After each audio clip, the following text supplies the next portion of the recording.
খাবারটা আছে, ওদের জন্য যে বরাদ্দ যে খাবারটা ওটা পরিপূর্ণ পাবে, সেই চিন্তা করে হামিদা মাত্র 14 বছর বয়সে একটু সুখের আশায় সজীব শেখের ঘরে এসেছে। কিন্তু দেখেন কি হলো, এখানে প্রথম রাত থেকে শুরু করে পালাক্রমে সজীব শেখ উদ্বোধন করে দিয়ে চলে যায়।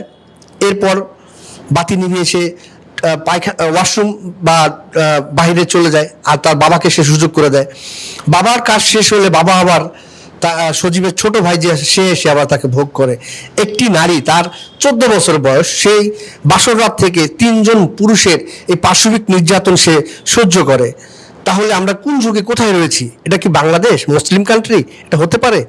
এটা আসলে না। এটা মুসলিম কান্ট্রি হলেও এই কালচার আমাদের বাংলাদেশের না। এটা আসলে কোথা থেকে আসলো, কে দেখলো, কিভাবে আসলো, আসলে আমার মাথায় ধরে না। তো তারা এভাবে যখন পালাক্রমে করতেছিল, মেয়েটা একদম নিরুপায় হয়ে শুধু কয়েক মুঠো ভাতের